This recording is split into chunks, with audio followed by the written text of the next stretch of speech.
Okay, bismillahirrahmanirrahim. Assalamualaikum warahmatullahi taala wabarakatuh. So hari ini kita teruskan pembelajaran silibus RBT tingkatan 3. Masih lagi bab 2, pembangunan produk dengan bab 2.1, penghasilan produk. Okay, hari ini kita teruskan dengan subtopik seterusnya. Hari ini kita cover 2 subtopik, iaitu 2.1.9 dan 2.1.10. Okey. Okey, untuk subtopik 2.1.9 adalah membuat carangan penambahbaikan produk berdasarkan laporan keputusan ujian. Okey, pada minggu lepas kita dah menyentuh subtopik 2.1.8, iaitu bagaimana membuat pengujian dan penilaian serta kefungsian pada produk. Okey, so apabila kita dah buat pengujian tersebut, berdasarkan laporan keputusan ujian, barulah kita boleh membuat carangan penambahbaikan, kan? Okay. Siapa yang ada buku teks di sebelah boleh rujuk buku teks muka surat 101 hingga 102 untuk subtopik ni. Okey, produk yang telah dilakukan pengujian dan penilaian akan dibuat penambahbaikan sekiranya perlu. Okey, berdasarkan laporan pengujian dan penilaian yang diperoleh. So, bila kita dah buat pengujian, kita gunakan laporan tersebut untuk membuat penambahbaikan. Okey, penambahbaikan bertujuan menjadikan produk lebih baik dan sempurna dari segi kefungsian dan mampu mencapai objektif asal penghasilannya. Okey, so kena ingat kenapa kita perlu buat penambahbaikan. Okey, macam mana kita nak buat penambahbaikan? Dia kenalah berdasarkan laporan pengujian dan penilaian. Terdapat beberapa perkara utama yang perlu diambil kira semasa membuat penambahbaikan produk. Okey, ada 6 perkara utama. Antaranya yang pertama adalah menambah atau menggantikan komponen yang rosak atau tidak bersesuaian. Okay, so selepas buat pengujian, jika kita kena pasti ada apa-apa komponen yang dah tak sesuai berada di dalam produk tersebut, so kita boleh tambah ataupun menggantikan dia. Yang kedua, membuat pengubahsuaian pada bahagian tertentu supaya produk lebih mantap dan efisien. Okay. Yang ketiga, menambah baik kemasan pada produk seperti susunan komponen dan warna yang digunakan. Yang keempat, mengubah reka bentuk produk untuk disesuaikan dengan fungsinya. Okay, mengubah reka bentuk produk untuk disesuaikan dengan fungsinya. Tapi sebaik-baiknya reka bentuk produk ini mestilah mengikut ketetapan yang dah ditetapkan pada awal project brief lah. Tapi sekiranya perlu, memang perlu ubahlah kalau dia tak sesuai, kan? Okey, yang kelima, memberi perhatian terhadap ciri-ciri ergonomik bagi keselesaan pengguna. Okey, ciri-ciri ergonomik ni maksudnya ciri-ciri yang mesra kepada pengguna. So dia tak menyusahkan pengguna nak guna dia. Okay, yang keenam, memberi perhatian kepada ciri-ciri keselamatan yang perlu ada pada produk. Okey, so bukan saja perlu ada ciri-ciri ergonomik, juga perlu ada ciri-ciri keselamatan. Okay, keselamatan kepada pengguna. Okey, ini adalah jadual contoh carangan penambahbaikan terhadap contoh produk penggilap kasut Magic. Okey, contoh katakan di dalam pengujian, laporan pengujian dapat dikenal pasti antara kelemahan-kelemahan dia adalah yang pertama, putaran motor arus terus menjadi perlahan apabila pad penggilap ditekan agak kuat pada permukaan kasut. Okey. Kemudian kelemahan kedua, bateri perlu diganti apabila kehabisan kuasa. Dan yang ketiga, perumah yang dihasilkan daripada kayu mungkin pecah jika terjatuh. Kan asalnya kita nak guna kayu, kan? Okey. So mungkin pecah jika terjatuh, perumah juga mungkin repot setelah tempoh masa tertentu. So antara carangan-carangan penambahbaikan yang boleh dilakukan iaitu menukar kepada motor arus terus yang mempunyai daya kilas yang tinggi. Maksudnya dia mempunyai kuasa yang lebih tinggi daripada motor NT yang sebelum ini kita guna.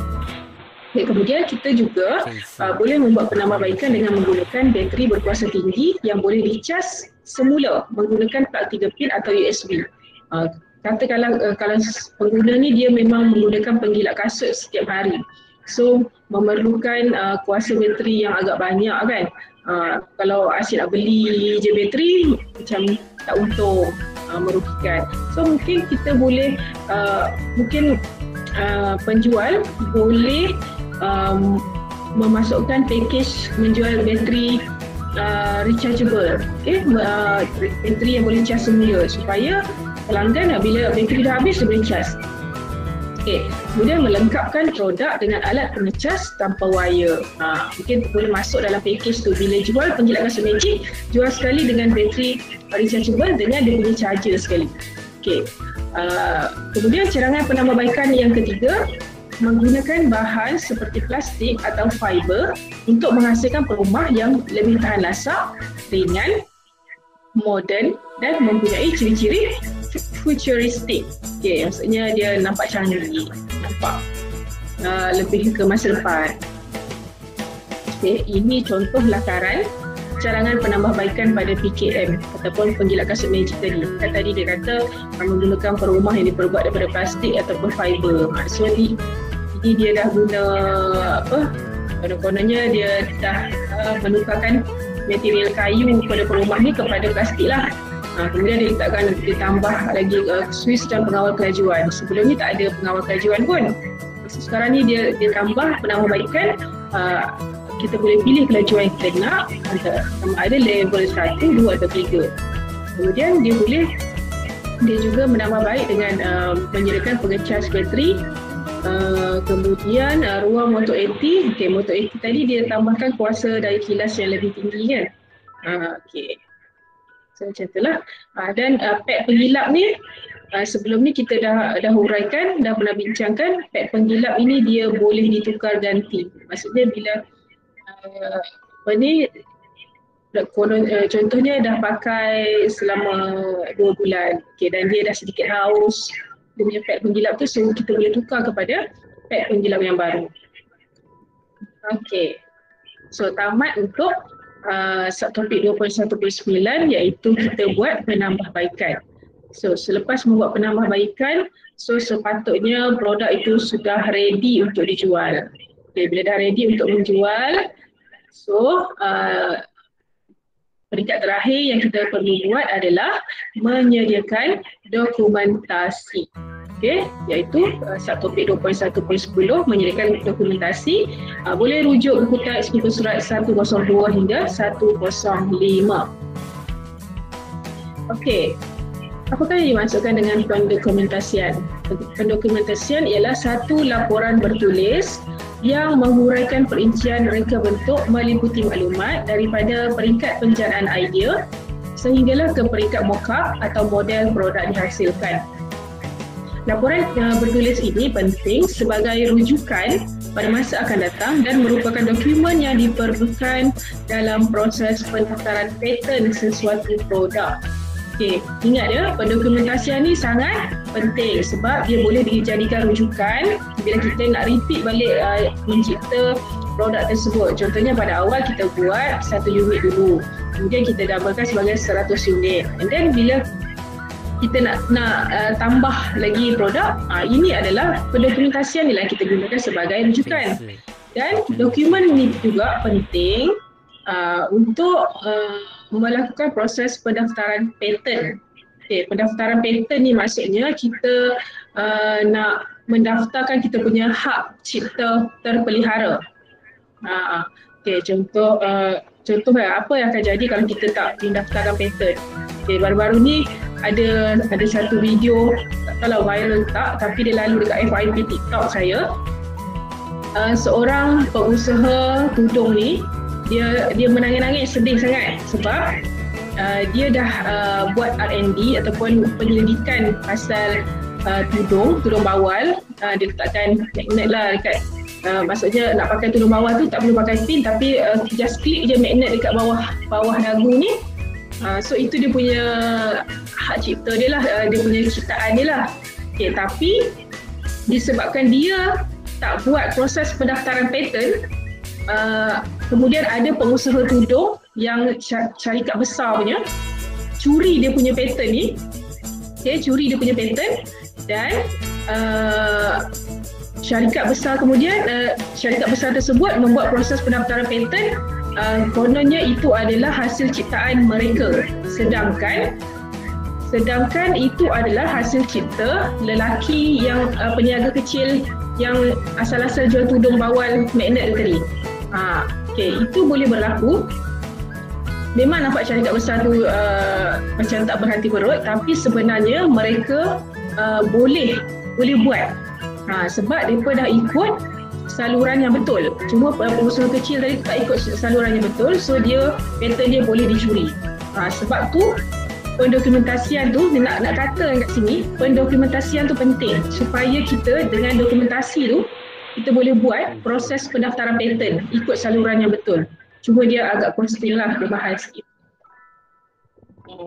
So kepentingan pendokumentasian. Ada tiga kepentingan pendokumentasian.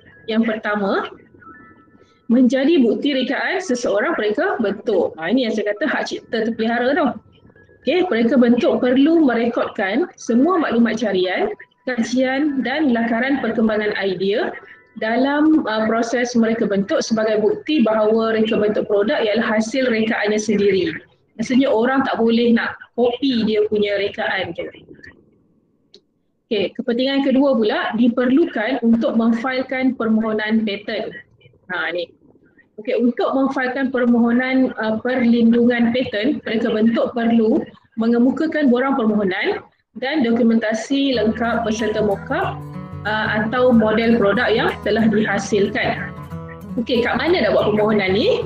Permohonan ni boleh dibuat di satu badan yang dinamakan sebagai MYIPO. MYIPO. Itu adalah MYIPO maksudnya apa ya? Perbadanan Pelindungan Harta Intelek Malaysia kot. Nanti boleh tengok balik dalam konteks ada. So dekat Malaysia, kalau nak daftarkan untuk paten produk, permohonan nak hantar pada siapa? Pada MYIPO. Itu dalam Malaysia sahaja. Kemudian yang ketiga, memudahkan membuat rujukan dan penyelidikan.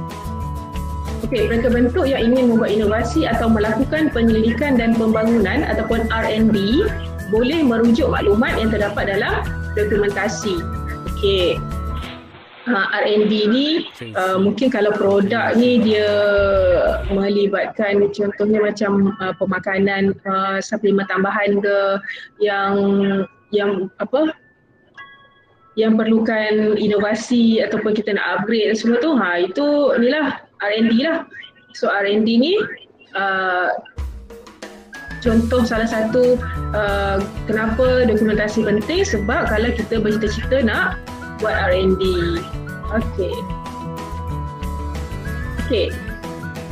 Nak buat pendokumentasian, apa yang perlu ada dalam pendokumentasian tersebut? Berikut adalah format laporan penghasilan produk. Ini yang perlu ada di dalam pendokumentasian.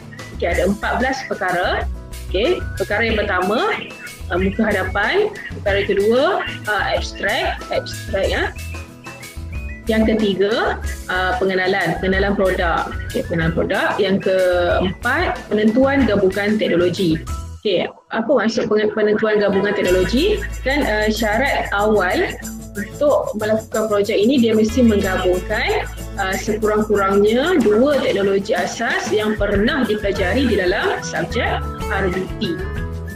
Kemudian 3.0, perancangan konsep. Perancangan konsep ni itulah yang kita buat lakaran perkembangan idea, kita buat penentuan dia punya elemen, prinsip dan sebagainya.